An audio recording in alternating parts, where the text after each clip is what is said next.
Hello and welcome everybody to this month's edition of the Wellness Policy.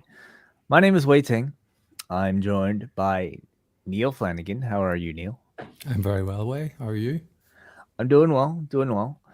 We're here for a very special edition of the show. This was a podcast that I don't know if we were intending on doing actually for a good chunk, and that is due to some unfortunate life events in the to our third person here in the Wellness Policy, Jordan Goodman. Jordan, I'm just kind of gonna, open the floor to you to explain. Well, first of all, what you've been going through, and also why you agreed to volunteer your time for this show. Yeah, thank you. My dad died, and I guess in large part that's what sets the stage for the conversation today. Uh, Neal just reminded me he died 3 weeks ago. Neal, I'm honored that you perhaps now are the official historian for my dad's estate. I put that pressure on you, and thank you for it. He died 3 weeks ago. I and my girlfriend and my brother and his wife were in South Florida with him for the last week of his life while he was in hospice. But none of this was a surprise. He had COPD for years, which is a lung disease that does not get better. And he had been in and out of the ER many, many, many times over the past couple years. I've spent a significant amount of time down there over the past year plus. I was there for half of December. So like I said, none of this was necessarily surprising. It obviously is shocking to the system, certainly. And yeah, that's where I've kind of been the past month plus of my life, the past 3 weeks now. Obviously there was, or not obviously, but there was a funeral within days in Baltimore. As Jews, we do something called a Shiva house, which we did immediately after the funeral and the entire next day. Essentially, that is where people gather at a private home and community just hangs out with the family. There's a bunch of food and typically a pretty brief service around 7 p.m. each night. And since then, it's been a combination of me trying to find some sort of balance of engaging with life, engaging with social support, returning back to work, which has been a bit tricky given the nature of my work and the emotional presence that my work requires, and also trying to rest and grieve whatever grief actually means. And I think that might be a large part of the chat today. Yeah, we're here to talk about the topic of loss and grief. And first of all, we've obviously been in touch privately, Neal and I with you, Jordan, but just on the public airwaves, our condolences to you and your family. Talk to us about why you decided to do the show this month. So I didn't think we would do a show this month. And, I had been in touch with both of you in our group chat, even in the weeks leading up to his passing and certainly in the days leading up to it. And I think at that point, I had mentioned, yeah, I don't think we should do it this month, or if we do, let's let it happen naturally, because I couldn't predict where I would be 2 or 3 weeks out from that moment to see if I'd have any interest in showing up in a public forum, and especially if I'd be talking about this stuff. I really couldn't have seen myself then or even now talking about anything else that would feel a bit inauthentic, perhaps, at this point. What happened was about a week ago, our friend Jackson Stone, former pro wrestler, who was a guest on the Wellness Policy last year, who goes by his real name now publicly. Forgive me, I forget his last name, but his first name is Aaron. And his Jordan, it's Mashbits.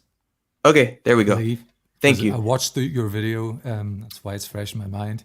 Good. Thank you. So he has a nonprofit called You Are Loved, and he's very committed to building community and sharing support and resources for pro wrestlers for mental health specifically.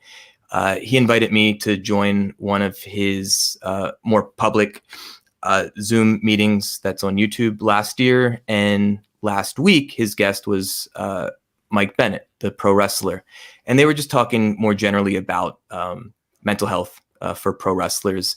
So I joined that as a spectator purely. And Aaron was very kind, and it was a Q&A format essentially. And Aaron asked me to offer my thoughts on the questions. And the second question ended up being about grief. And not a new topic for me to share via Post Wrestling, given Jay Briscoe, Jamin Pugh's recent tragic passing a few months ago. And that kind of sparked the conversation in this chat last week. And so Aaron asked for my feedback, essentially saying, hey, Jordan, I know that you worked with and knew Jay as well.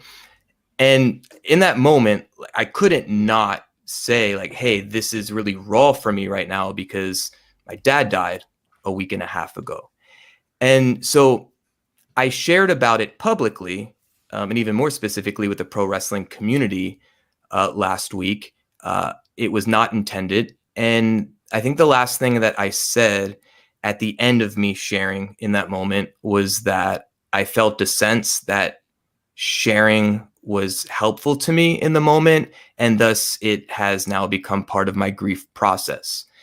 And so after that, I felt more willing and comfortable being a bit more public, at least within this wrestling community, about this. I think the next day I did my monthly episode with Braden for the Poison Rana feed called Detox. And that was, I'd say, a centerpiece of the conversation about at the midway point of the chat. As were several other very interesting topics. Yes. Yeah. Namely, jerking off horses for a living. It's a wildly different conversation or type of podcast than the wellness policy. And dare I say it's, I don't know, it might be a bit more fun. Show. Thank you. Highly recommended. Highly recommended. If you don't listen to Detox, start. Thank you. So, I mean, I'll put it on the record. I am certainly not opposed to diving into that topic as well. But Wai, you're in the driver's seat. I think it's a different episode we should dedicate the wellness policy to, I would say. Fair enough. So in that conversation, it felt, I can't say it felt good. Obviously, this is a terrible fucking tragic thing that I'm going through.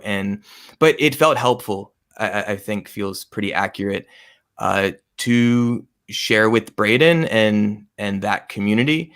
And really what I've noticed, and it ties in really neatly into what our last wellness policy episode was on friendship. And I got pretty enthusiastic, I think, during that conversation, because I really believe in the benefits and power and importance of cultivating meaningful friendships throughout life, especially as men, as we age through life. And I found that perhaps the thing that has been most helpful to me over the past year, kind of going through the ups and downs of my dad's health journey, but especially toward the end and at the end and now afterwards, my social support has been so key. And so something like Detox and Poison Rana, that is social support for me, whether it's their Facebook group, whether it's the Discord for Post Wrestling. I shared about my dad in the wellness policy channel, I think the night that he died. And I didn't share that news with everyone in my life, but there are certain communities where I feel safer, I feel more supported, and I also feel a sense of responsibility even to show up in ways that I think would benefit me, but in doing so, it might help others feel more permission to ask for support or to share more in ways that could be helpful for them. So all that being said, I feel comfortable in the discomfort right now, and I'm here for the chat. Mm. And I think I speak for everybody when I say, you know, we're incredibly appreciative that you look to this community and also this show as a way to maybe, you know, get some of that stuff out there, because I would have to imagine what you're feeling is not foreign to a lot of people that are out there, and I wonder if, you know, some people might find some form of comfort in maybe hearing some of your words. I find it really interesting to hear you speak about it, because this is maybe one of the most universal, I would say, feelings every human being is going to have to go through at some point. But you know, you, Jordan, is somebody who I think is incredibly in touch with maybe their emotions, and you're also incredibly eloquent when it comes to even you know, all the very complex, I would say, emotions and struggles that you've already documented on a podcast like this. So I'm very curious to maybe hear what you have to say about your experience thus far. How have you been coping? How are you doing? Good and bad, you know, as much as you're willing to volunteer. Thanks, dude. I I'm okay. This is what I said in the chat with Aaron and Mike. Like, I'm okay, but I'm fucked up. And both can be, I think, equally valid and true at the same time, as is much of life. Many things can be true at once.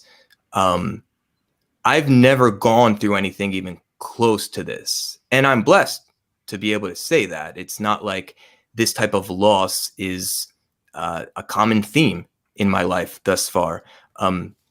Before I was born, both of my grandfathers had already passed. Both of my grandmothers passed in old age, what we could say would be like an expected age. And I can't say I had that strong of emotional connections to them. I was sad, certainly, when they passed, but it just does not compare to my dad dying. I had what I'd say was a close relationship with my dad. We talked fairly frequently. No relationship is perfect, certainly, but I think he and I had a very obvious, deep love and respect, and I think even admiration for each other. So I've never gone through these experiences, because it's not just one experience. It was the whole lead up, and then the way he died. I mean, I literally watched him die slowly for a week in front of my own eyes, to the point where at the end, he hadn't eaten for many days. He, for the last few days, wasn't opening his eyes or speaking, and it just was very haunting and eerie. But it was also important for me to not look away. And for me, it was just this sense of, I wanted to show up as fully as I was able to in those moments and honor him in that way.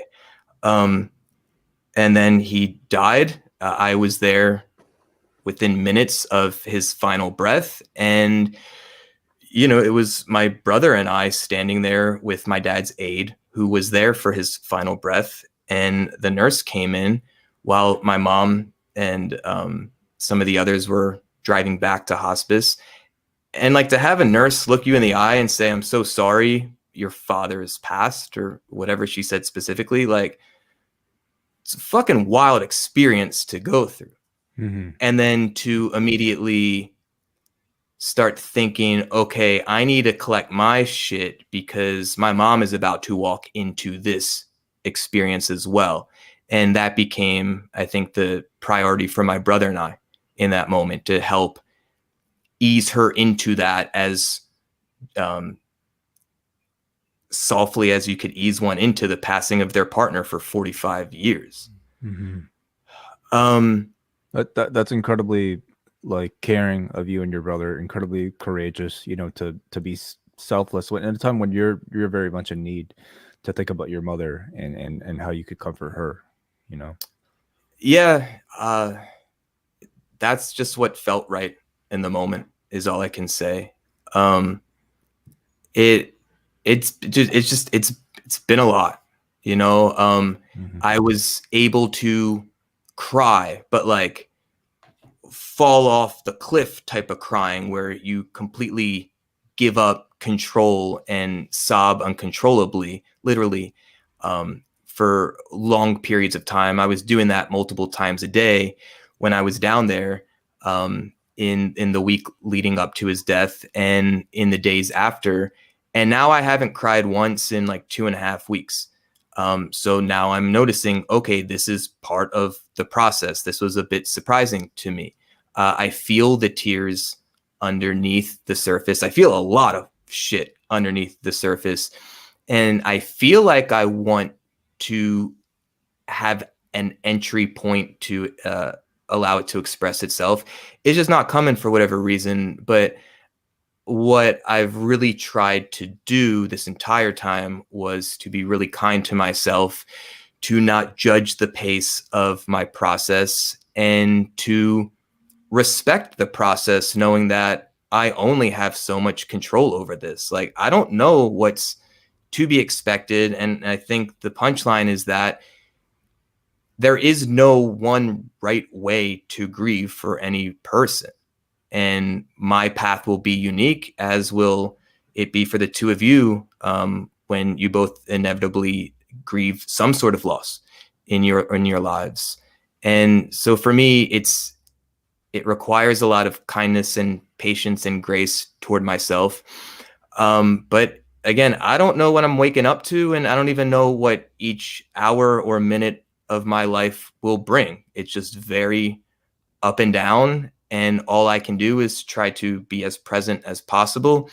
Certainly in his passing, I tried to be as present as possible. And to use a surfing metaphor, I'm just trying to ride the waves the best I can.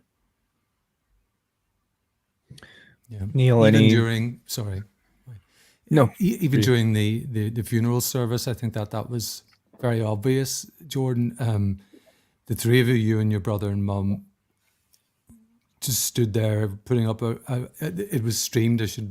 I wasn't in Baltimore, of course, but the how dare you, Neal? I know, I you were invited, down, Jordan, yet again.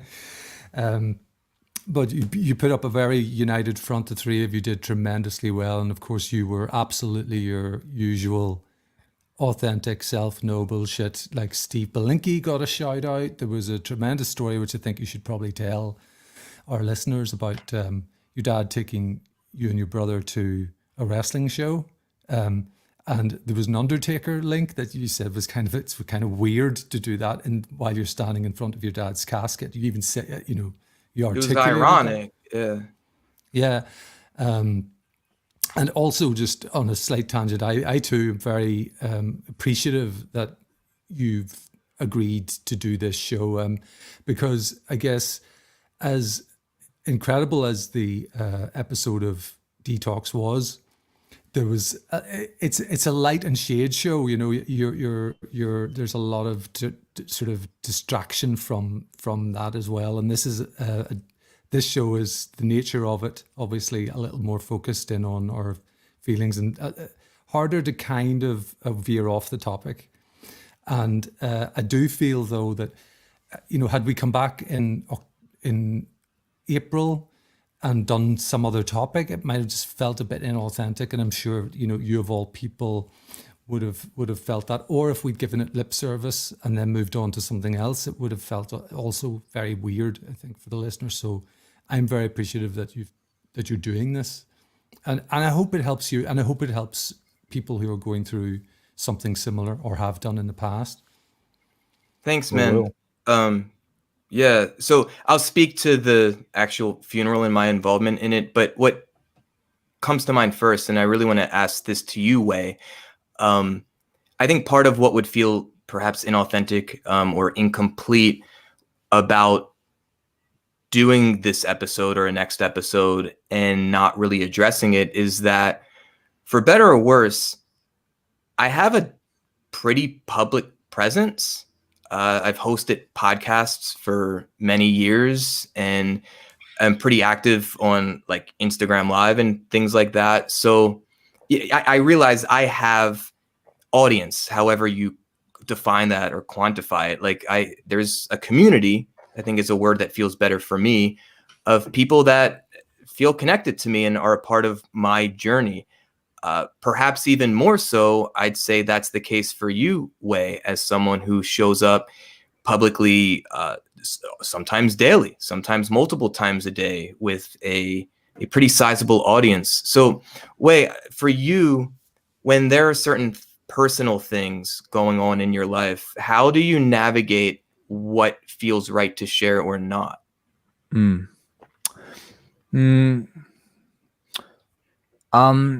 I think maybe it depends on how much it involves other people. Like if it's something that might infringe on the privacy of others, I'll probably keep to myself, or at least just maybe make references to it that only affect me. Because I mean, our show is not just a professional wrestling review. Like we do get a lot into our own personal lives. I'll probably end up volunteering a lot of it. I think like the first instance where I've really kind of had to struggle with that was like maybe at this point, probably like, man, it's got to be like maybe 10 years ago, where like I went through like my first like real major breakup, I would say. And it was a Monday. So that means, I had to go home. Like we broke up, and then I went home, had to watch Raw, had to review Raw that night. And it was probably a bit of a tougher show, but at the same time, I remember being grateful that I had that distraction, to pour myself into. So I think if it was something that was so sensitive that I wouldn't feel comfortable talking about it, I would just focus on the work itself, and maybe, not so much get into like the whole personal side of it. Maybe that's just how I personally would handle it. Yeah. Yeah. I guess I think sometimes for me, it's a judgment call in the moment. So my company Beatwell, I get hired to do drum circle programs for groups of people for different outcomes. So the day that I had a flight that night to go to Florida, knowing that my dad was in hospice and likely dying sooner than later. I was hired that afternoon to work with a company, like 80 people, the whole company, for an hour. And I think I felt pretty confident that I would mention it because it felt so big of a presence for me not to acknowledge it. But thinking back, I don't think I did. And that wasn't, I don't know if it certainly wasn't a conscious choice or a pre-planned choice, but I think often I'm trying to filter, especially in something like that, but even something like this, I'm trying to always filter, how could this serve whomever I'm serving in the moment? And maybe it just felt it would have been shoehorned in the way that event unfolded. I guess I just have to trust myself a lot with these judgment calls. And certainly going into this, like this podcast right now that we're doing, again, I wasn't sure until I was mostly sure. Was I 100% sure about doing this? I don't know. I knew at the time that we planned this last week and leading up to it, I didn't want this to be live on YouTube as we typically do the show. That felt a bit too vulnerable. That felt like anyone has permission to watch this and especially like engage in the live chat, which would be public. And that just didn't feel that good to me. Right. So I guess there's maybe an answer I'm finding is that there's a lot of nuance with this stuff. Yeah, for sure. Like you want to be maybe surrounded by people that aren't just going to maybe come in and troll you and take advantage of like a very sort of sensitive situation already. And I don't think people, even if we did go live on YouTube, would do that. But certainly you could probably trust the people that maybe are on the Patreon, or people that regularly listen to the show. But it's different for everybody. I think you are definitely somebody who you're very honest with how you present yourself. I mean, you can definitely get into character for sure, but I would say like when you speak from the heart, it's very obvious like you are who you are. And maybe it's that sort of like I would say fearlessness and or maybe just sort of like, you know, authenticity, as Neil pointed out, that um probably makes you unafraid to put yourself out there like this, or you know, to take it even further, allows you to find comfort by talking about it with other people, when I don't know if I'd be able to. Like, I don't know if something like this happened to me, that I would necessarily take that much comfort from like putting it out there, or at least I don't know if I'd even be brave enough to try. Yeah. So. Really, the resistance I'm feeling now, or have been feeling leading up to it, was,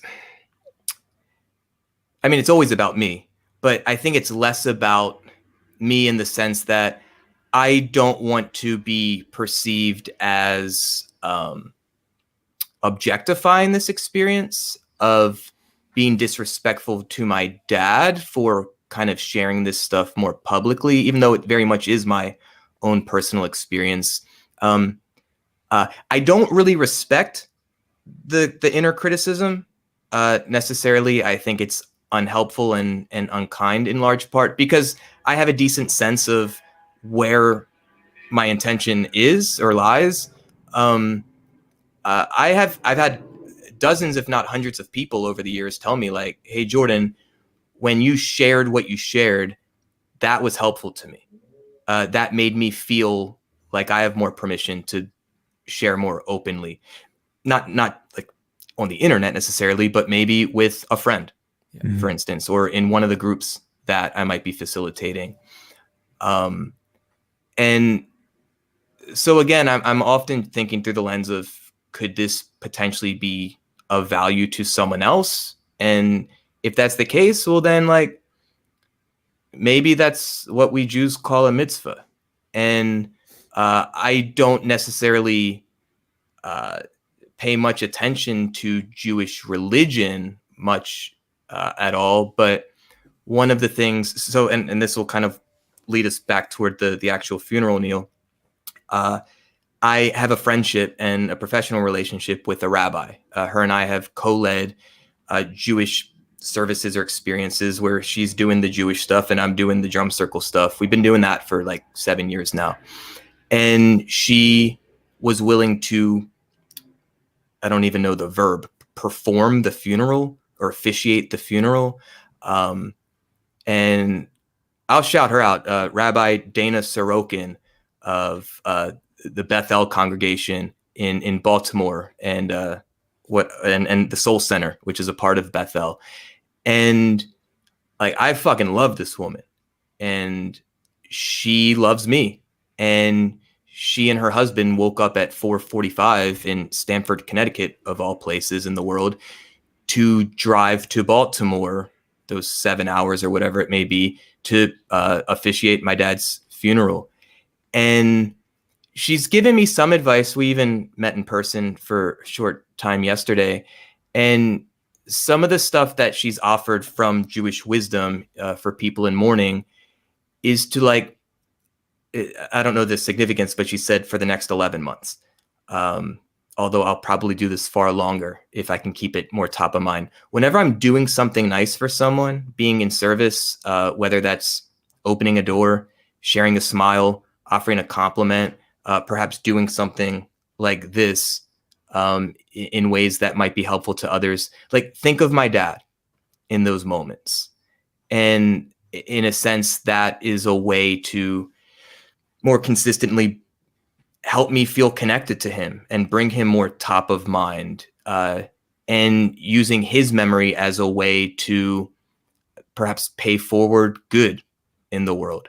And I really like that. And that's one of the things that has been working for me. Just to stay on that briefly, you know, Yeah. the idea of there being like a set time limit for mourning is fascinating to me. Obviously, you know, as you mentioned yourself, it might not apply to you in your case, and it's going to be different for everybody. But I also wonder if there's a benefit to like self-imposing a time limit for mourning, just as maybe because we could probably mourn forever, for if we really, wanted to. But is it beneficial to just tell ourselves, hey, I have until this time, and then I have to try to move on? But I'd answer that with a question of how do you define the endpoint of mourning or grief? I don't know. And what does moving on even mean? Like, oh, when do I not think or feel about or for my dad at a certain point? Like, that's unrealistic and I think unkind or unhelpful. Right. I suppose it depends on the level of mourning that might be, having an effect on your daily life. Like if somebody is unable to get out of bed. I mean, that's almost a completely different topic, but if it's limiting your ability to live your life normally, but I don't know, that's going to be maybe a little bit hard to define. Yeah. So, I mean, I'm learning, obviously, the most I ever have about Jewish wisdom or tradition as it relates to mourning someone that you were close to. Clearly, haven't been that interested in this 11-month time frame, because if I were, I could have Googled it the past 3 weeks. Now I feel a bit more interested that we're bringing it to the light. But I don't know. I mean, even in just like general grief, just information out there, a lot of people are like, well, it takes about a year. And some it's like, well, going through the full annual cycle of how we organize life or time conceptually. But then, or there's 5 stages of grief. But I think these are very simplistic, I don't know, like traits, sure, based on experience and data, certainly. But we're human. Like, we're messy. Grief is non-linear. Each relationship is different. Each person's life is different. So maybe if someone didn't have much of a social life or was incredibly dependent on someone they lost, financially, emotionally, socially, for safety reasons or otherwise, then it's a different type of loss than for someone else who might be a more individuated from that person, even though there was still a deep love and connection.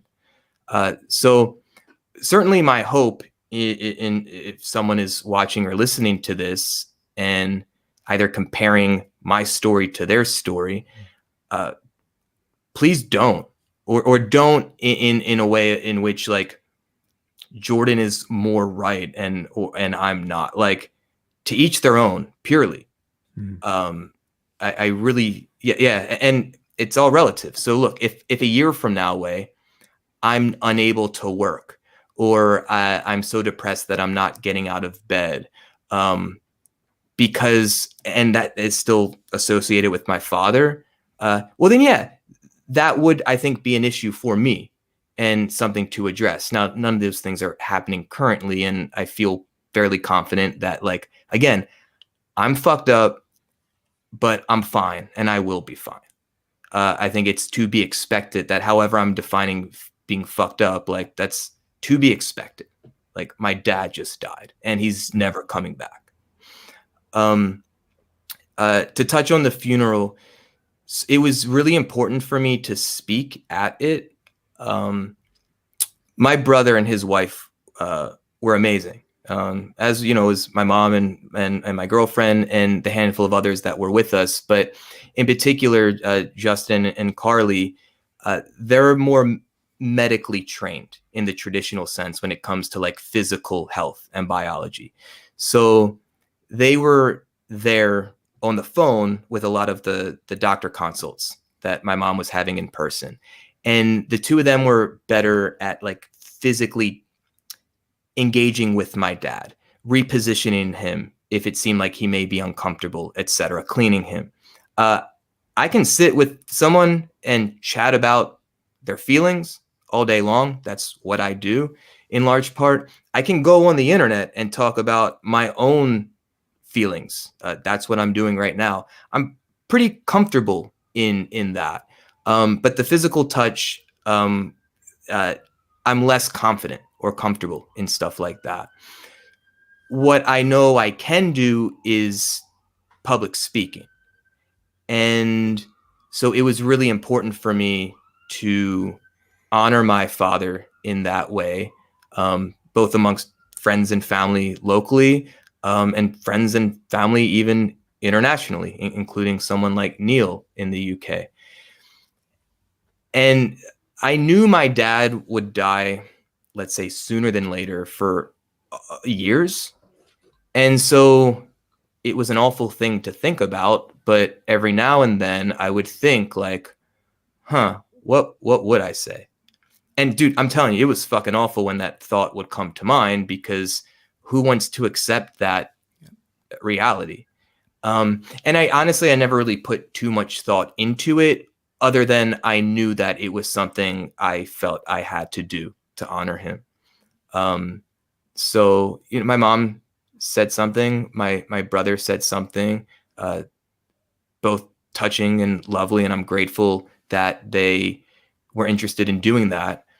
But I kind of had the sense that I would go last because I would be the one not reading from my handwriting. I knew for me it was bullet points and let's see what the moment brings. And because of that, if there was anything that they left out or the rabbi left out, then I'd be there to kind of, add it in at the end. It was so intimidating to do that. I mean, I speak publicly, whether doing this or, like I said, a week or so prior, I led a company of 80 people, like on a microphone in a circle. So I'm very good with that, but I just didn't know going into it how I would show up emotionally, if I could keep it together. What ended up happening, I was really emotional during when Rabbi Dana was speaking, especially when she got to the part of speaking about my dad's relationship to Justin and I.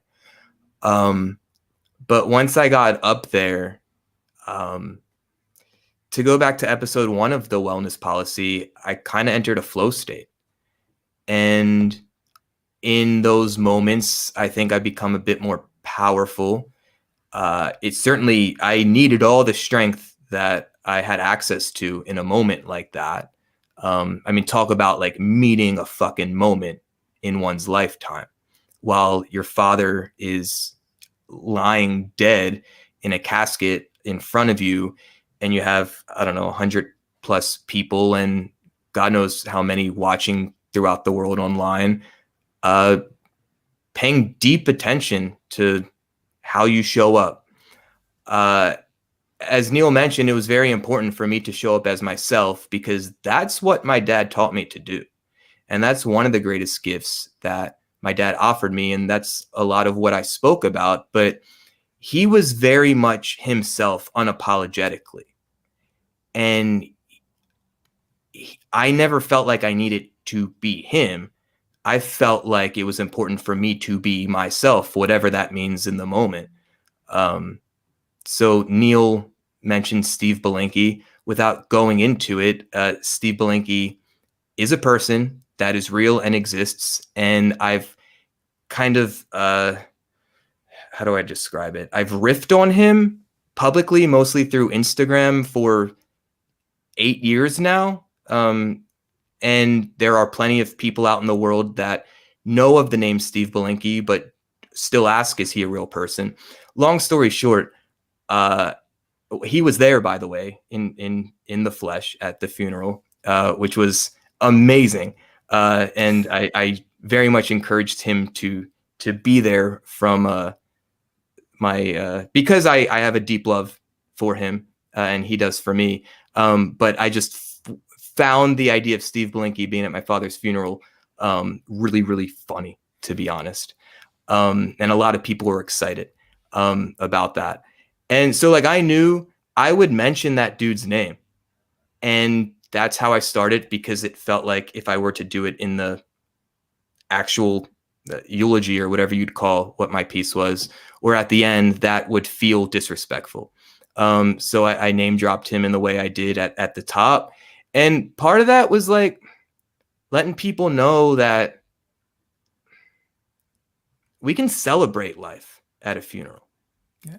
One of the most inspiring funerals I've been to was an older woman that my family had a decades connection with. I believe she was Baptist. And my family were the only white people at this funeral. And it was one of the most joyful religious experiences I've ever been a part of. Like the organist was, pardon the pun, killing it. People were laughing and smiling. And I think a lot of that was because, I mean, all deaths are tragic, but this woman was very old. So it wasn't unexpected or unusual. But they truly believed, and we saw this with Jamin's passing. Like many of them truly believed like they were in a better place because of their faith. And that was something that, you know, we mourn our loss to them in this physical realm that we know. But a lot of these people that were in celebration, that, to be blunt, she was with Jesus or in heaven, whatever that means for them. And that really left a deep impression on me, that this isn't just us mourning for the loss, but it's celebrating for the life that was lived, which is all to say, like, it made sense for me to mention this fucking Steve Belinkie dude's name. Neal, because you asked, I'll briefly share the Undertaker story, but I like where it set me up in the speech. Yeah. And I started this pretty much at the top. When I was young, like 6 or so, I went to a WWF event in the Baltimore arena. My dad took my brother Justin and I. We were second row on the floor, so we were obviously very close. And the Undertaker was coming out, and my dad didn't really watch wrestling, especially at that time, so he wasn't too familiar with the characters. And this was at a time when the Undertaker and Paul Bearer would come out with a body bag, and my dad did not know what Justin and I knew, which was that the Undertaker would beat British Bulldog in about 5 minutes, and then the Undertaker would put British Bulldog in a body bag, carry him over his shoulder, and walk on out. So we knew this about the Undertaker. My dad did not, and again, kayfabe was a thing for Justin and I at that point. The Undertaker walked around the ring on the side that we were, and my dad is just shouting, standing up and shouting like, "Come here, Undertaker, I'll kick your ass." And Justin and I are freaking the fuck out because we thought my dad was unintentionally putting our lives in danger. Because it's like, Dad, you don't know what this man does to people. Like, he literally defeats them, whatever that means, and then puts them in a body bag. Even though, you know, I knew that the British Bulldog would show up the following week on TV or whatever. The point of that story was that my dad put my brother and I on the edge in that moment, but he knew that we were in no real harm or danger in that moment as well. And me sharing that story, one, I think, was just a nod to me and my love of wrestling. But it was maybe my earliest memory of my dad putting us on the edge. And that's often where he lived. And then I explained that I believe the edges are where all the action is. Most people, I would argue, prefer or tend to stay in the center of life, or the center of the circle, where it's safer to hide or blend in. And my dad taught us not to do that more often than not. The edges are where the action is, and we all have our own edges. And I explained that my edges, or 2 of them, are pro wrestling and music. And that's much of what I've dedicated my life to. And my dad gave me such permission and confidence to do that without putting so much energy or respect into what others thought of me doing that. So that's why I shared the story. Seems to me like maybe a part of your coping, and maybe this is effective strategy for anybody having to eventually or having to deal with it or will, is to maybe reflect on the lessons you've learned through your interactions with this person, the legacy, I suppose, that these people have left behind through your interactions, and how they've made you better, whether it be from copying or from copying what not to do. Yeah, absolutely. God bless my dad, but he certainly, and he'd be the first to say it bluntly, don't always do what I do, because he knew in large part that some of the things he did was not the most helpful for him or, for others. But I picked up, I think, a lot of the good. And yeah, in something like a speech at a funeral, my intention was like, look, my dad did right by me. I want to do right by him in this moment. And that was really, really important for me. I'm wondering for both of you, but I'll ask you first, Wai. Do you think about your own legacy as you navigate life or make decisions, knowing that My maybe own at some legacy. point, like, others will Yeah. either eulogize you or just in how others remember you or think of you? I can. It's kind of loaded, but as far as like, I don't know what lessons I've given to the world. I don't really think about that a whole lot. I I tend to just maybe live my life a quarter mile at a time. No, I'm just kidding. That's a Toretto reference. I just think about my life honestly, kind of day to day. Now obviously being a father, I'm thinking about that a little bit more. But even then, I'm not thinking so much of like, hey, how am I going to make this person, a copy of me? It's more so like, well, what can I do better for this person that like I'm not necessarily. I, I don't know if raising a child should be considered a part of legacy, or if it should just be its really own thing, separate Why? from you. Because I don't know if that's a great reason to have a child, just to have a clone of you. Like I think it would, for me at least, in my opinion, it's a bit healthier to maybe just think of children as themselves and But whatever. so if I can push back, and maybe this might be helpful or kind to you, I think the point I was trying to make with my dad was that he set me up to not be a clone of him. Like, I could have been in the car business and been pretty successful if I wanted to, but he never once made me feel any pressure to do that. I think he wanted me to be able to like feel comfortable or confident enough to have my own life. But I would argue that that's part of his legacy, and by Totally. doing right by me and my brother in that way. Yeah, that makes total sense. Absolutely. His legacy is to maybe not necessarily have you be him, but to give you the wisdom to be your own person, much like the way he was. Yeah. Absolutely. I think that's wonderful. I suppose it depends on your definition of legacy, you know. Um Yeah, I think probably historically there was a time when people, particularly males, wanted their name to continue and to kind of continue the family line and perhaps the family business and those sorts of things, and a rather clinical way of looking at life. Whereas I think what we're getting to here is a child is a living legacy of the parent is something else. And the more they can be, we can all be our most authentic self, and the better. And parents who encourage that in us, like your dad did, Jordan, clearly, we should honor that.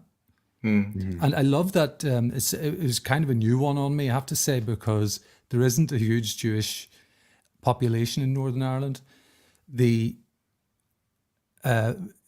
commonality of the phrase, may their memory be a blessing, may his memory be a blessing, may her memory be a blessing, in Judaism, really got me thinking, whenever, and because it was said several times, and the meaning behind that, when you sort of dig into it, and it goes to what you were saying about this almost strategy is the wrong word, but over the coming months to remember him in association with acts of goodness or kindness that you're performing in the world. And I think that, that certainly seems like good advice, and I also just wanted to weigh in, it's a bit of a rewind, but just to weigh in on the sort of the 5 stages that we often hear about and are very popularized on television and in movies and so on.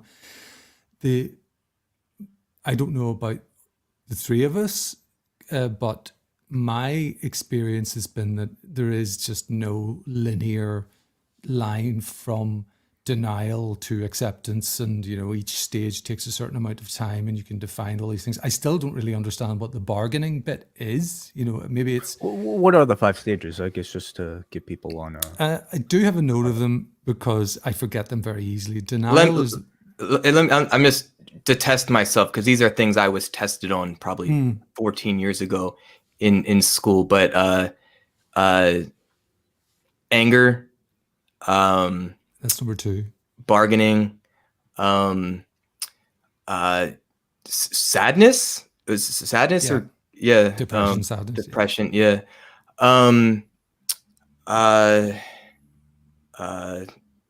Now it's fucking escaping me. And now and there's also 7. There's 7. Like I think some people have added like shock, acceptance, I think. Right? Shock initially, which I certainly felt, and in many ways I think am feeling maybe even more as time goes on. But yeah, go ahead, because clearly I would fail this exam. Well, at least just with the 5 that in the sample I brought up: denial, anger, bargaining, depression, acceptance. And then the 7, I guess we'll have to pull that up some other time. But I mean, makes sense. And where denial, I think, is close to shock in the sense of like, I can think back to when Braden told me that Jamin had passed, and an initial thought is, this can't be true. Yeah. Like denying that. I think with bargaining, it's more of this sense of like, internally we might, whether it's God or whatever, we may be trying to like find our way out of the truth before we can accept it. And I think that's what maybe bargaining is pointing towards. And certainly anger makes sense. I haven't felt too much anger throughout. It's there. And there's certainly times where I have screamed or felt like I wanted to, or have balled up my fist and like hit pillow or something like that. But I don't know, man, this loss and grief thing, it's intense because it is such a shock to the system. And I think it's so psychologically overwhelming that we really can only process so much at a time. So I was gifted a book by a dear friend, Allison, who lost her dad in a pretty similar way a few years ago. The book's downstairs. I forget the name of it, but something like The Irreverent Guide to the First 3 Months of Mourning or something like that. And I haven't gotten to this part, but in flipping ahead, I saw some graphs, and this woman was laying out that maybe for other people, their expectation of someone else's grief process is like rock bottom is the death. And then a few weeks later, or sometime later, then like it's back to normal. And that the expectation for people in mourning may be that the death is the rock bottom. And then each month may progressively get a bit better. So yeah, thanks, Wai. So those watching on YouTube, the image is up there. The Irreverent Grief Guide, How to Fucking Survive Months 1 through 3. Gotta add the fucking in there. Of course. I mean, this shit is selling, I am sure. Of course. And so far, like I'm kind of into it, but yeah, I mean, really, this woman's writing style is like, I'm the bitch that's going to get you through this. And I'm very appreciative that there are people out there who are licensed counselors like this woman that are willing to show up more as themselves, knowing that it will resonate with people that aren't just looking for images of clouds and shit like that in mourning. But basically she said, and she's a grief counselor, so I guess based on both evidence-based research and through her own work, that rock bottom might be about 6 months into it, meaning that it might get progressively worse for the next 6 months. And then at about that point, it starts to progressively get better. Again, whatever better means. And even in seeing that, I'm trying not to make that a self-fulfilling prophecy where I'm like setting myself up to believe that is going to play out that way. But I'm seeing it. I told you guys, I haven't cried in 2.5 weeks. And that's not because I've quote unquote gotten over it. I just think that this is such a psychological tsunami for me that my system is not that well equipped to process it all or handle it all. And I think it will happen over a longer period of time. I have to imagine, I mean, it's impossible to, come up with a framework or 5 stages, 7 stages that's applicable to every single person, right? So should we be looking more as these things as just frameworks? Might work for you, might not, but at least for people who are completely lost, maybe gives them something to, refer to. Yeah, absolutely. Yeah, I think these psychological concepts or frameworks, very helpful, absolutely, to try to, again, conceptualize or make sense of the human experience, or to conceptualize or make sense of the world and life. Because it seems pretty like senseless sometimes. Like, my mom and I had the conversation of like, with my dad, like, is this what it is? Do you just live and then you die? Like, that's intense. And I certainly have more empathy for people that subscribe to religion or faith in ways in which I don't as prominently. We have to try to make sense of all of this. And yeah, so these psychological frameworks, I think, can be helpful, but maybe similar to religion, if we treat them as gospel, maybe it's not the most helpful.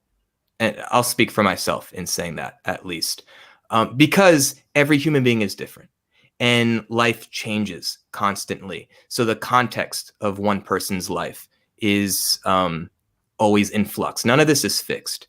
So again, I've been trying from the very jump of this whole process to do my best to not judge my process, to not judge myself, to be very kind to myself, to extend grace and patience and so on. Because if I'm holding expectation, or if I'm putting pressure on myself in some sort of way, like, how does that serve me? I don't think it does. All I'm doing is creating more inner friction, more inner tension. And trust me, my dad died and he's not coming back. And I have enough inner turmoil to contend with at this point. So I'm just trying, again, like I said, I'm just trying to meet each moment as it is. I cannot control the waves of the ocean. All I can do is control how I respond best to them, how I move with them, denying that they exist, meaning denying that my feelings of grief exist. That certainly won't help. Trying to outrun them certainly won't play out. Trying to numb them, you can't hide from it for so long. You can try, but I think it just builds and builds and builds until something gives. So again, I'm trying my best just to be present, accept each moment, and be kind to myself in the process. Yeah. I would say, Jordan, just from my own experience of loss in life, that I agree. And you have the expertise to back that up, so that's heartening. But I agree that these things like the 5 stages of grief have some use in that. At minimum, they lay out that you're going through a process, and you're going to feel different, maybe from one day, maybe from 1 hour to the next. So yes, but I certainly don't think I don't identify with going through. Right, I'm furious. I'm in the anger stage. Okay, maybe bargaining will be next week. You know, that kind of stuff just doesn't hit home with me. But I did wonder whether Wei and I could divulge, if we're, you know, if you're willing, Wei, you know, do you have an experience of an intense bereavement in your life? So both my parents are still alive, but I'd be, you know, probably underselling it if I didn't say like their deaths are probably like my biggest fear. You know, Yeah. they're the thing that like I think, you know, since childhood you worry about. So it's a topic that like even hearing you kind of tackle it so I guess bluntly, Jordan, by just saying, you know, my dad is dead. Like every time I hear it, it's just like it's a little triggering, and it's supposed to be, you know, like it calls to just how heavy the topic is. So it's something I think about a lot, and even if I try not to think about it, you know, you just said I'm thinking about it more. But as far as like, you know, I think actually like fully experience it, I've been, I would say like probably luckier than most, you know, up until this point in my life, almost 40. I remember, you know, being in the hospital when my grandmother was on her deathbed, and um it was just, you know, maybe familiar scene to some, but it was just, you know, everybody was there. I just remember like I was probably 10 at the time, and just my uncles were crying. Um, and then for my grandfather, like I had a good stretch where like it wasn't really until adulthood that I might have experienced my grandfather's death. My grandfather died when he was 99. So we're Oh, all wow. pretty ready, you know, for that one. But obviously, you know, it's still sad, but it was almost celebratory, I have to say, like to be able to make it that far. Um, and then you know, the weird thing about that one was because when he died was also the same day my uncle learned that he had cancer, Oh, wow.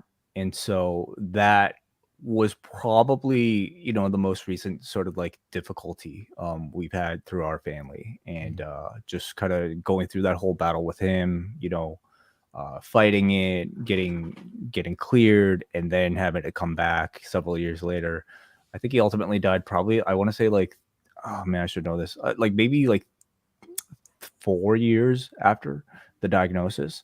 But yeah, that was incredibly heavy, you know. The funeral was very heavy. Uh and I'm just, you know, his nephew, you know. Yeah, so yeah, you know, it's stuff obviously that everybody kind of has to deal with, but yeah, it's fucking scary. So I completely understand why, you know, it's so difficult, and why all these emotions are a tsunami as you described, Jordan. Yeah, because it's not only contending with your own loss of the person and your relationship to them, but it brings up your own existential dread, or reality that you will die too at some point. Like no one gets out of this alive. And for probably most people, thinking about their own death or mortality is incomprehensible, maybe at best. And should we try to at least make an attempt to accept it, or at least to understand it, or to think about it? Is there benefit to thinking about it? I think there's great benefit to it. I'm a big proponent of that. I used to have in big Sharpie on a piece of paper in my apartment, it just said, "You are going to die." And I remember like I'd be on dates and girls would come over and they'd be like, "Can we like put that away right now?" But It's a very Buddhist mindset, isn't it? I believe so. The the quote or the saying in a different language is escaping me, but I mean it's a pretty popular practice to contemplate one's death, because I would argue that for me motivates me to live, to do big scary things, whether that's to try to get Ring of Honor at the time to create a position for me, or to try to live out my dreams as a musician, or to, you know, honestly have the audacity way to like form a friendship with you and see what happens. Like all these things where you set yourself up for potential rejection. It's like, well, what's the worst thing that's going to happen? Even in rejection, like, well, you're going to die anyway. So is it that big of a deal? So for me, thinking in those terms, or just respecting the preciousness of my time here.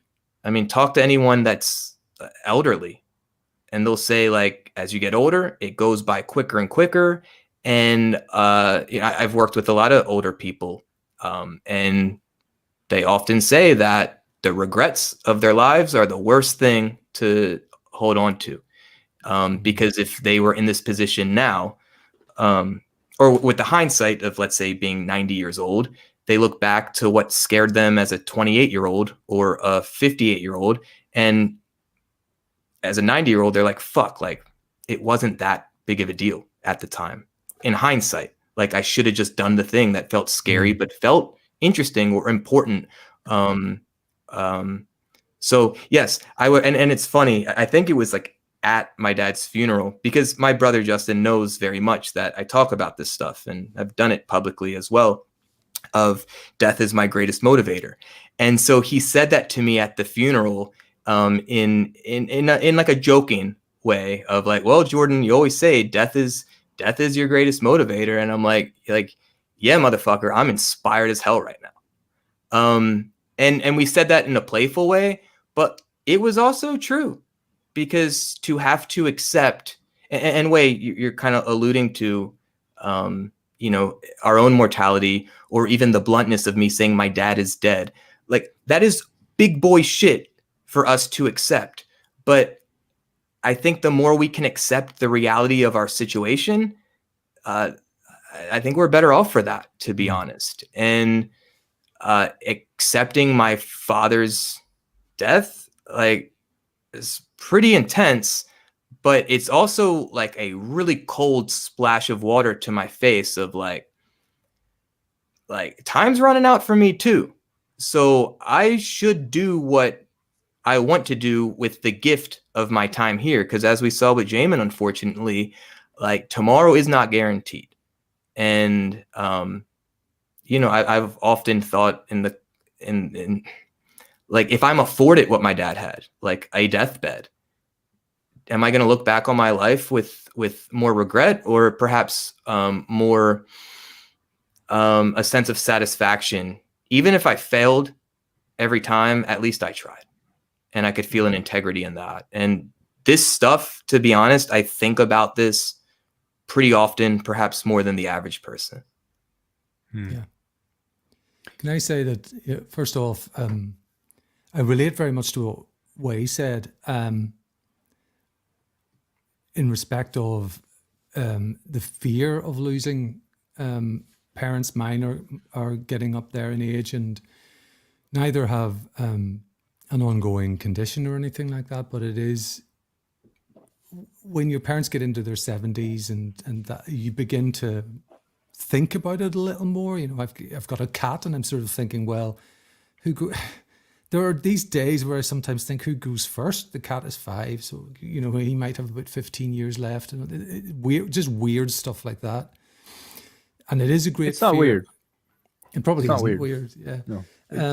Yeah, it's sensible that you would think that. But at the same time, just like you, Wai, I haven't really been faced with the brutality of a death in the nuclear family, a sibling, a parent.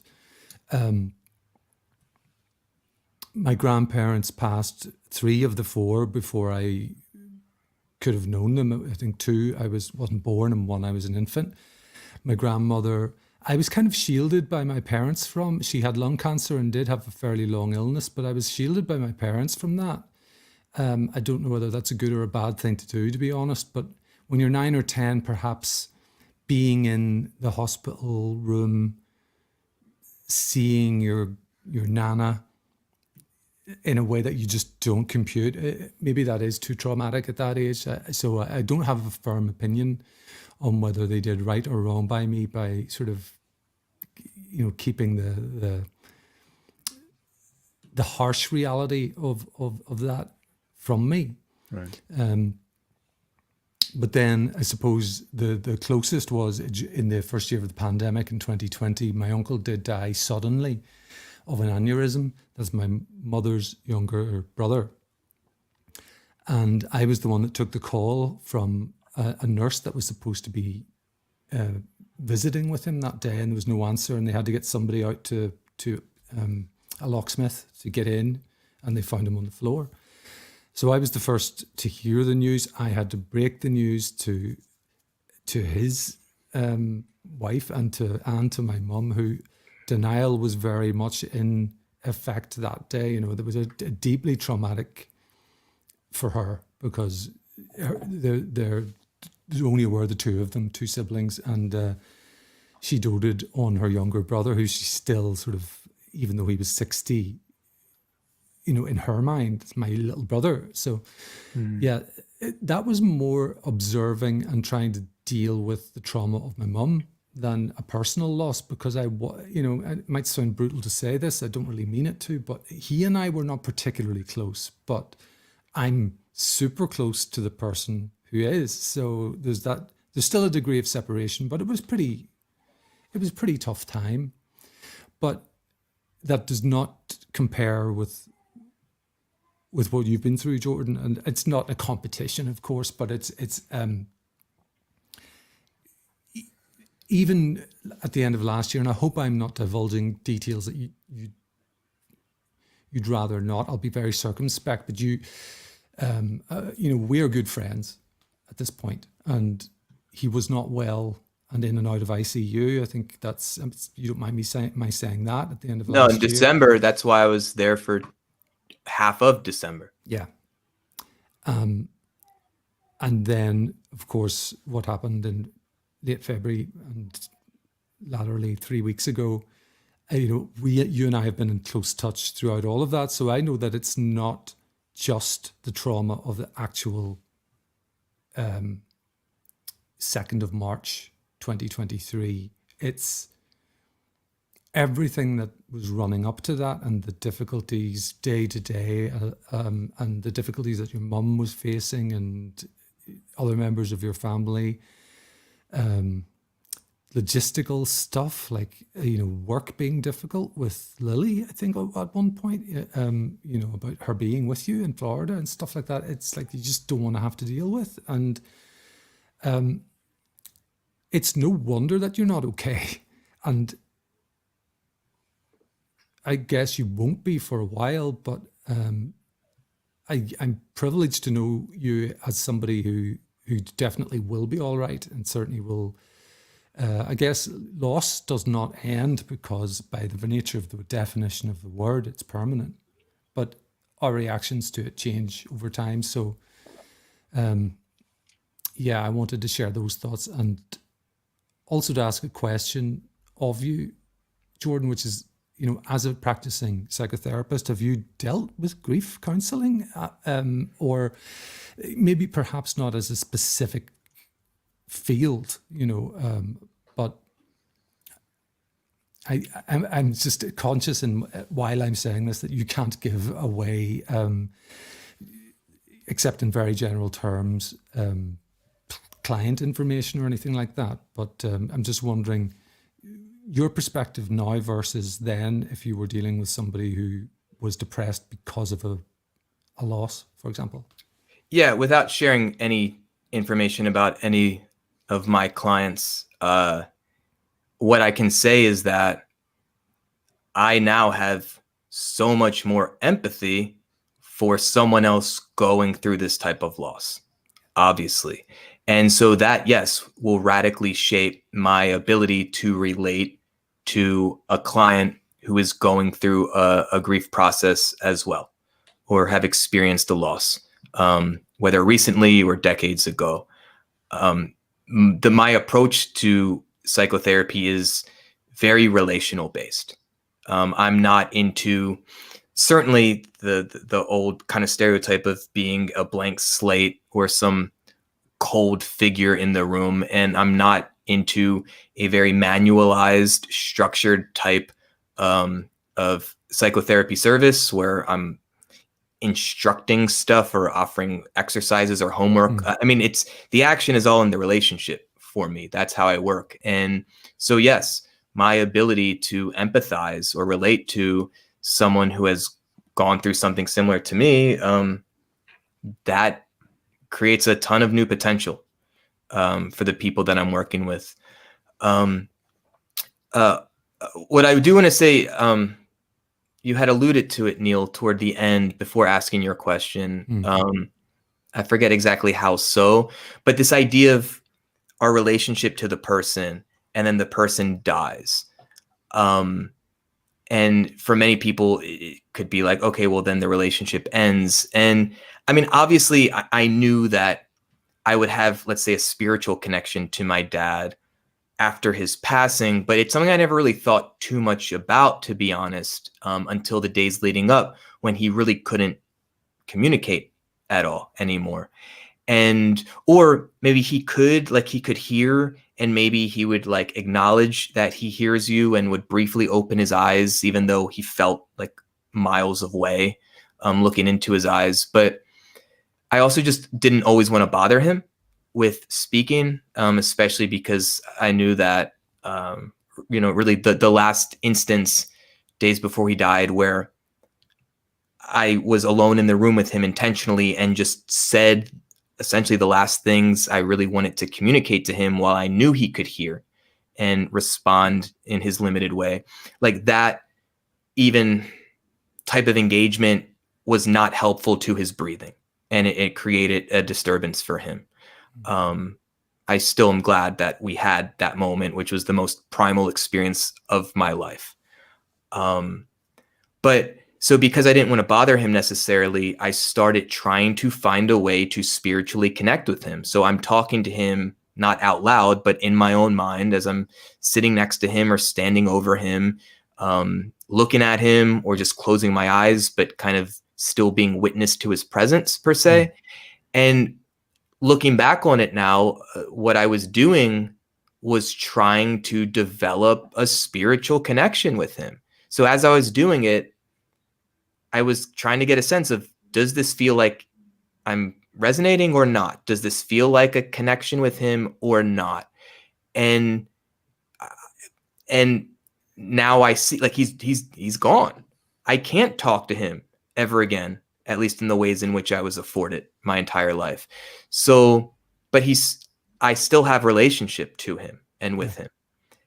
So, the rabbi is suggesting when I do something nice for someone else, think of him. Or in Judaism and maybe other traditions, lighting a candle in his memory. And that's just a way, okay, like here's a visual anchor of my father. But even just in talking to him out loud when I'm alone or in my own mind, like I'm now figuring out how to develop and continue a relationship with my father after his death. Yeah. And it's one of those things I guess I didn't really think about up and I don't, if I had the information I have now, I'm not sure exactly what I would have done differently while he was alive. But it's just one of those things that I'm noticing is part of the process now. How do I feel some sense of connection and relationship to him, even though he's gone? And perhaps, for the two of you or others listening or watching, maybe me giving you that heads up could potentially be helpful. And that's why I share.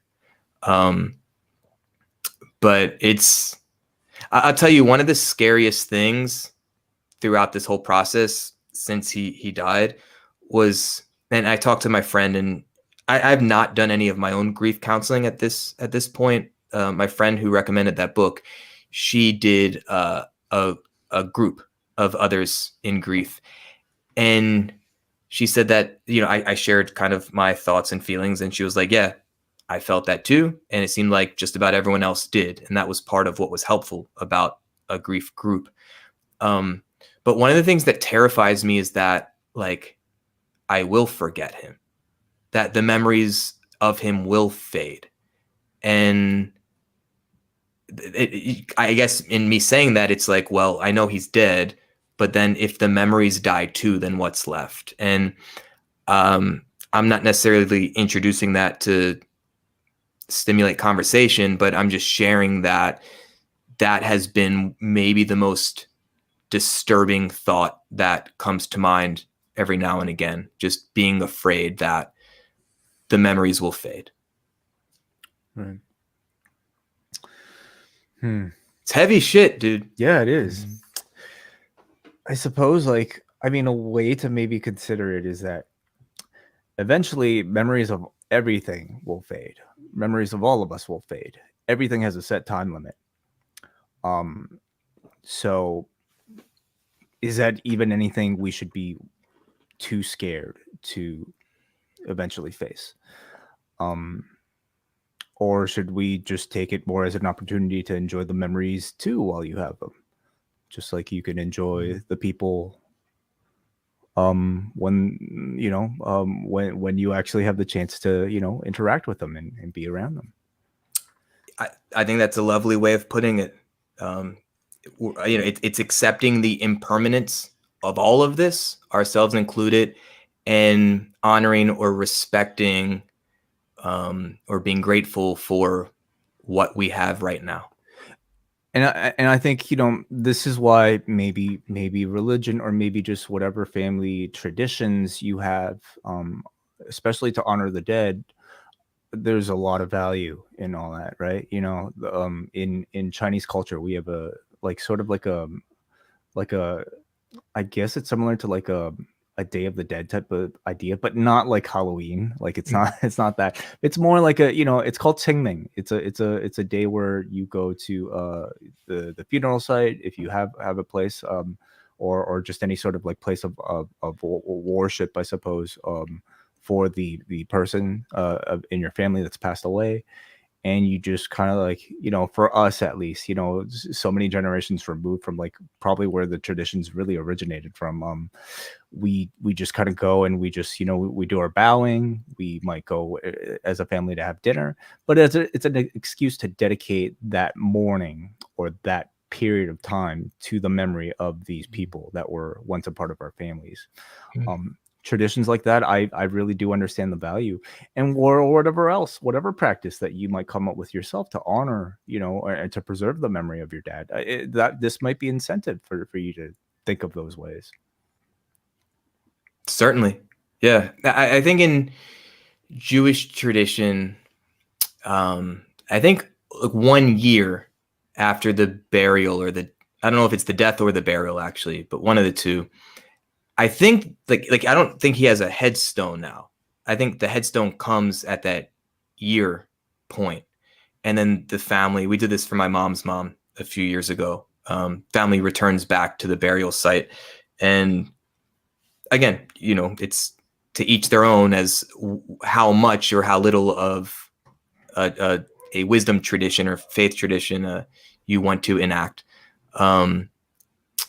And I'm sure if I look into Judaism, I know for a fact. I mean, there's daily stuff, and then more seasonal stuff, and more annual stuff, and things like that. And to be honest, I have really, since I started doing work with rabbis in the Jewish community, it's the most I've been engaging with, and certainly interested in the wisdom traditions of Judaism. But yes, certainly with a milestone life event such as the death of my father, it has me way more open-minded, just because I'm already part of this culture. And I think mostly because I have so much access to really well-informed, loving people within the culture, that I'm certainly much more interested in, all right, how do we, quote unquote, as a Jewish people, how have we best learned to deal with a life event such as this? Mm-hmm. But the gift of the internet, one of many, is that there are many, many, many wisdom traditions throughout millennia around the globe, and we have pretty decent access to how most, if not all, of those wisdom traditions have, at least in part, figured out their best way forward in death and mourning. So, clearly this is, one of the more heavy topics that maybe the heaviest topic we've ever had to discuss here on the Wellness Policy. And I'm sure for you, Jordan, maybe, the heaviest sort of period of contemplation you probably ever had in your life. Have you attempted, or at least have you found it beneficial to maybe add some moments of levity into your daily routine, and how, if so, are you attempting to achieve that? Oh, I've become a fucking monster, Wai. I mean, I've unlocked some unknown potential of grief trolling that I never had to think about.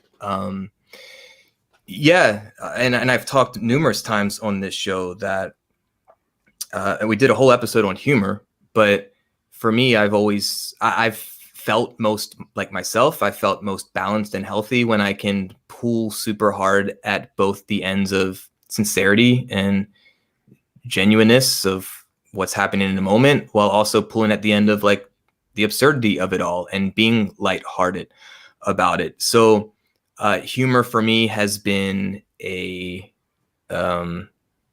release valve of sort for the enormous tragedy of my situation, with the pain and the disappointment and the anger and the confusion all wrapped up into it. There's always opportunities, I think, to find humor in any situation, even in death. I think my dad would have agreed. And injecting humor throughout the process, in many ways, I think has helped bond me to certainly my brother and my girlfriend and my mom in certain ways. Obviously, the intention is not to be disrespectful. So I take that into consideration, like my audience, who I'm engaging with. And I guess, way similar to how you said that my bluntness about me just saying my dad is dead, that lights you up in some sort of way. I've had many people in my life say that, Jordan, your humorous comment about your own tragedy was stunning, or stopped me in my tracks. And it's mine to comment on, Stunning in a good way or bad? What do they mean by that? I think for just about all, perhaps all, I think in a good way, meaning that they know where I stand. They know my intentions. I think I'm just more willing to say the thing out loud, or to say like dumb shit out loud. And I stand in that firmly, Well, I feel like I speak for myself, and I feel like probably for Neal as well, in saying that it's had a similar effect on me. Knowing that you're so open and able to tackle these emotions gives me comfort as a friend of yours. To know that you're on a path to understand and to grapple with these emotions, and to come out of the other side, having with healing. I also say, like, the more you mention it, I think the more you disarm that phrase, or just saying like talking about death. And that's what I hope, like, a podcast like this, I mean, it's achieving it for me, because I don't really talk about death too often in my day-to-day. I don't know how many people actually get to either, but being able to dive into it and talk about it like it's an actual topic in daily conversation is disarming it in a way. I hope, and thanks for saying that, because it's inevitable. Like, death or loss will touch us all in different ways. Hopefully it's not a recurring theme in our lives, but it will be a thing in our lives. And I think the more that we can normalize it, the more that we can maybe get ahead of it by putting some thought into it and thinking about our own sense of either coping or to make the most of our relationships while we have the gift of them. I think that's a really helpful thing for us all. Just to plug it one more time with the, Detox on the Poison Rana free feed with Braden. I think I was pretty seamlessly able to both talk in a genuine way about my actual feelings and experiences related to my father's death, while we also talked about the profession of people jerking off horses for their semen. And that was me pulling hard as fuck at both ends. And I find delight in that. And I got really good feedback from a lot of people around the world saying that that was their favorite episode so far. And that, again, we can tackle, quote unquote, really difficult subjects without fearing that everything is going to fall apart or everything has to change necessarily. Like, we can have the light with the dark. And I would argue that we need to equally respect both sides of the coin, because all are true and valid and make up life. Agreed. Very well said. Yeah. But I'm not necessarily saying you got to talk about like jerking off horses in order to like successfully mourn loss. I'm certainly not saying that. At least you could try. You could try. And I would suggest that, certainly. Okay. All right. Equine massage, I believe. Equine massage. Yeah. YouTube. I never thought to, but there's a great whole movie, great movie documenting it called Freddy Got Fingered. Highly recommended. That's also on the Poison Rana feed somewhere, I believe. All the things that somehow John, I cannot get John Pollock to convinced to be a part of. You can find on the Poison Rana feed. It is great. Shout out to our friends Braden and Davey at Poison Rana. Detox. Thank you so much, Jordan, for taking the time and offering yourself, in your current state to provide, I think a very unique maybe podcast for a lot of people. If people wanted to interact with you, maybe get in touch and just to kind of, hey, maybe if they have something to say, what's the best way they could find you, Jordan? At Jordan Beatwell on Twitter or Instagram. Also the postwrestling.com/Discord. We have we call them channels. Yes. In Discord. Yeah, I think so. Yeah. Okay. So we got a wellness policy channel in there that the three of us pay attention to, often on a daily basis. I wanted to say thank you to all the people, most of the people in my wrestling community did not know about my dad's passing, probably until the Detox episode went out last week. So I got many people reaching out and offering their love. And it's a weird thing, because I get people after the fact saying, yeah, I don't know what's the right thing to say, or is it too much too soon, or am I not doing enough? And Braden mentioned this on Detox. And basically what I said is, I can take all the love that I can or I'll take all the love that I can get right now, essentially. There is no right or wrong thing to say. Just showing up in someone's life, whether that's in person or even a Twitter DM, and just saying, hey man, like, I'm thinking about you. That goes a long way. I'm telling you. I'm feeling this sense of, I don't want to single one person out, because that may minimize all the other people who have reached out to check in on me. But like, Andrew Thompson, what a good fucking dude. I just want to say that publicly. I don't know him that well. We interacted in New York and in Newark, New Jersey in November in person, and didn't really have in-depth conversation during that point. But he really stepped up in just multiple times, just being like, hey man, I care. I see you. I honor your loss. And I just want to publicly acknowledge that. Thank you very much, Jordan. Neil, any closing thoughts? Not really, not this month. I think I'll just leave that with Jordan. Okay. We don't really have an idea yet for next month's show, Jordan. I guess we'll discuss it maybe at some point. Yeah, I mean, I hope we're not doing another one of these next month. Like, one is enough for now. We already did like fucking Jordan's Bummer Summer last year. That's right. Maybe the jerking off horses one will be next month. The special 90 minutes on all that whole thing. But yeah, that's this week's edition of the Wellness Policy. It doesn't really feel right to play the song, so maybe Jordan, how would you like to end it this week? No, that's my band Raindeer. Let's play the song. Come on, Wai. All right, okay.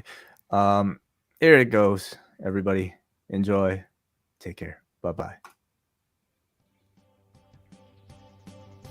Oh, listen, that's great.